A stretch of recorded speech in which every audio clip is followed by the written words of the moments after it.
सत श्री अकाल, नमस्कार हमारे सभी किसान भाइयों को। हमारे किसान जब गेहूं की पहली सिंचाई कंप्लीट करते हैं तो एक भ्रम जाल में उलझ कर रह जाते हैं कि गेहूं में पानी लगाने के बाद पहली यूरिया के साथ क्या क्या मिलाकर डालें या कौन सी स्प्रे करें जिससे फसल हमारी एकाएक हरी भरी अधिक कल्ले निकाल सके। किसान बहुत जल्द घबरा जाते हैं। जब हम सब गेहूँ में पहली सिंचाई करते हैं तो उसके बाद गेहूँ की फसल पीली होने लगती है, फसल दबी दबी सी दिखने लगती है और किसान मार्केट में पहुँच जाते हैं जहाँ पे किसान की जेब पर डाका डालने वाले पहले से तैयार बैठे हुए होते हैं। फिर क्या है, ग्रोथ प्रमोटरों का हवाला देते हुए किसानों को रंग बिरंगे चमचमाते डिब्बे दे देते हैं और बोलते हैं कि गेहूं की फसल में आप इसका प्रयोग कर दें, आपकी फसल हरी भरी बम्पर ग्रोथ करने लगेगी। तो किसान भाइयों, शुरुआती अवस्था में हम लोगों को ग्रोथ प्रमोटरों की क्या जरूरत है?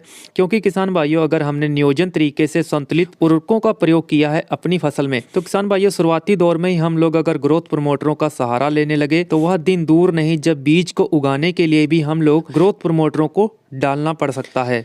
पानी लगाने के बाद फसल पीली होने के मुख्य कारण जो होते हैं वह यह होते हैं कि पानी सही टाइम पर लगाना चाहिए। यानी खेत में मिट्टी पर निर्भर होता है, खेत गीला है, नमी ज़्यादा है तो आप 21 दिन से थोड़ा लेट पानी लगाएं। जमीन रेतली है, हल्की है तो सही समय का चयन करें और सिंचाई करें।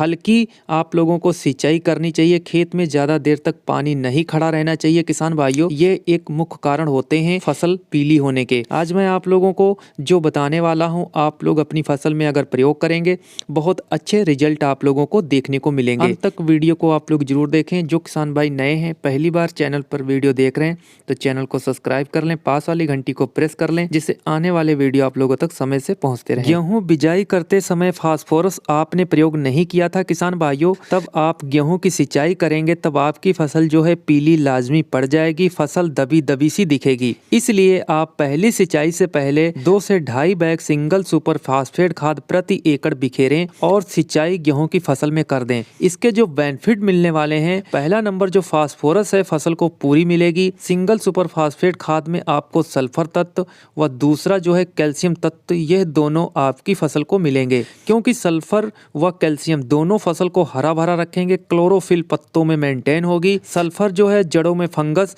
भूम जनित फंगस को भी कंट्रोल करेगा। किसान भाइयों, सल्फर तत्व अपने जमीनों में काफी कम है।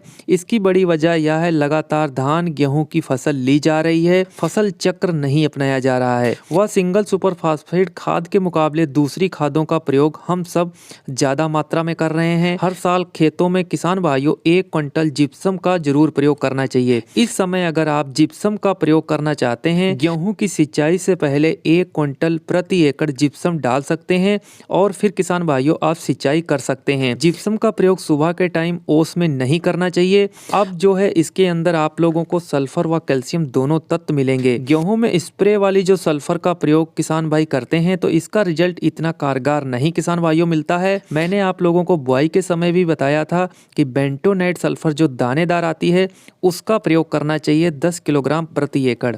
जिंक तत्व भी एक माइक्रोन्यूट्रिएंट्स है जो पौधों में पड़ी खुराक को पौधों को उपलब्ध करवाता है। तो न्यूट्रिएंट्स मैनेजमेंट, जो जमीन रेतली है या फिर जिन खेतों में लगातार गेहूं की फसल ली जा रही है तो उन खेतों में मैग्नीज तत्व की कमी ज्यादा किसान भाइयों आती है। गेहूं की फसल में मैग्नीज तत्व की कमी के लक्षण व इसकी पूर्ति कैसे कर सकते हैं किसान? मैग्नीज की कमी उन खेतों में ज्यादा आती है जिन खेतों में पानी कम सोखता है, मौसम का खराब रहना, प्रॉपर धूप न लगना, हल्की रेतली जमीनों में ज्यादा कमी आती है। शुरुआती अवस्था में पत्तों पर भूरे रंग के स्लेटी कलर के गुलाबी से पीले रंग में ये धब्बे पौधों के तनों की तरफ से होते हुए ये धब्बे पत्तों के ऊपर लाइनिंग आकार ले लेंगे। पहले लक्षण पौधों के बीच के पत्तों से शुरू होंगे, फिर धीरे धीरे करके आसपास के पत्तों को भी कवर कर लेंगे। लाइनिंग जो पत्तों में बनती है वह सिर्फ आपको हरे रंग की दिखेगी।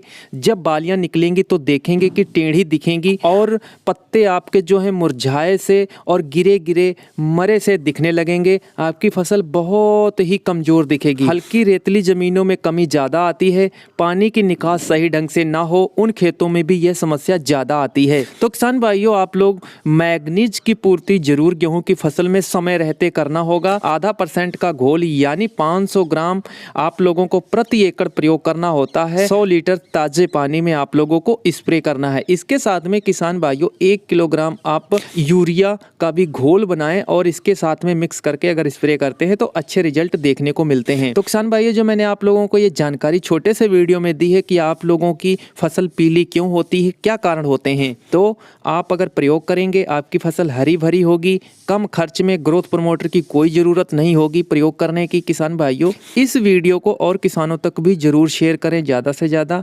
धन्यवाद। जय हिंद।